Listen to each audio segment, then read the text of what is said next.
If you're in the surplus funds business, you've likely heard terms like best state, third-party asset locator friendly states, and the 50-state guide. These terms are meant to provide critical insights into how and where you can operate, but they are often misunderstood and misused. Let's break them down for clarity. What does best state mean? The definition of a best state varies depending on who you ask.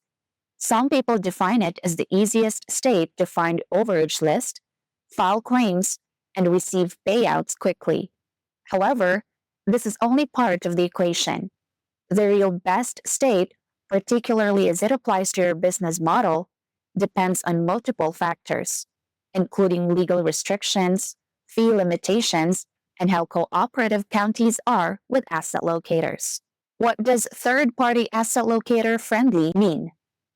Many assume this simply means a state allows you to represent claimants and file claims on their behalf. However, it's more complex than that. Some states may allow third-party representation but impose strict regulations, while others may require additional licensing or limit the fees that can be charged. Understanding these nuances is essential before choosing where to operate. What is a 50-state guide? Some asset locators build their own 50-state guide from scratch, summarizing surplus funds laws for each state. If you plan to create one yourself, it's crucial to follow a structured template with a comprehensive list of questions and regularly update the answers. Without this approach, you risk overlooking critical factors that impact you as an asset locator, or missing real-time updates on changing regulations, which could create unnecessary obstacles in your business operations. So, we've seen that figuring out the best states, third-party asset locator-friendly states, and the 50-state guide isn't as simple as it seems. There are three major challenges that often trip people up when trying to identify the best states to work in. 1. Confusion and misinterpretation. Many people define best states and third-party asset locator-friendly differently. Without a clear definition, it's easy to get misleading or incomplete information. 2. Legal blind spots. Some focus only on how easy it is to file claims, but overlook legal restrictions that could affect their ability to operate. Not knowing these rules can lead to major setbacks. 3. Outdated or incomplete information. Many asset locators attempt to build their own 50-state guide from scratch, but without a structured approach, they often miss critical questions or fail to keep it updated with real-time changes and regulations.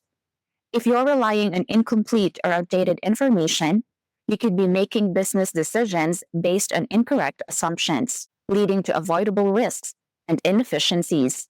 So, what's the solution to help you avoid these common mistakes and confidently choose the right states for your surplus funds business? The answer is simple: a comprehensive, question-based approach. Instead of relying on vague labels or outdated information, we recommend using a structured checklist of key questions to evaluate each state before you start working there. Here's how it works. 1. Use a detailed question framework that covers all possible factors affecting surplus funds recovery. 2. Separate legal and non-legal considerations to avoid blind spots. 3. Find answers to all questions to ensure you fully understand each state's requirements. If a question doesn't apply to a specific state, make a note of it. 4. Ensure real-time accuracy by regularly updating your information to avoid relying on outdated assumptions. By following this approach, you'll have a clear, reliable system for determining the best states to operate in, eliminating guesswork and uncertainty. Sample questions from our comprehensive checklist. Here are a few examples of questions you can use to evaluate each state. 1. Access to data. How easy is it to access overage list for counties and states? 2. Market and economic factors. Are property values in the state or county on the rise? 3. Data accessibility and expenses. Is there a cost to access overage list or public records in certain counties or states? 4. Legal framework for asset locating. Are there restrictions on who can act as a third-party asset locator? Do you need a specific license, such as a private investigator license, to operate in this role? 5. Fee structures and limitations. Are there specific fee limitations imposed on asset locators or attorneys when recovering overages? 6. Required professional involvement. Does the state require an attorney be involved to file a claim on behalf of a homeowner, or can an asset locator work independently? 7. Disclosure requirements. Are you required to inform claimants that they can file a claim on their own without a third party? 8. Claim filing and deadlines. What is the deadline for filing claims to recover surplus funds? 9. Who holds the surplus funds? Which entity is responsible for holding the surplus funds? 10. Special circumstances. Are there any special rules for claiming funds for homesteads or properties under specific ownership types?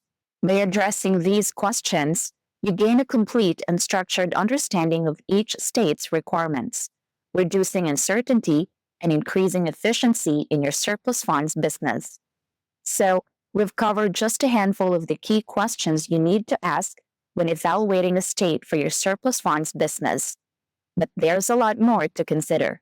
If you're serious about making informed decisions and want to avoid costly mistakes, we've put together a comprehensive list of essential questions to help you navigate state regulations, legal requirements, and market conditions with confidence. Reach out to us and we'll send you the full guide as part of our program. This way, you can stop guessing and start making strategic, data-driven choices for your business.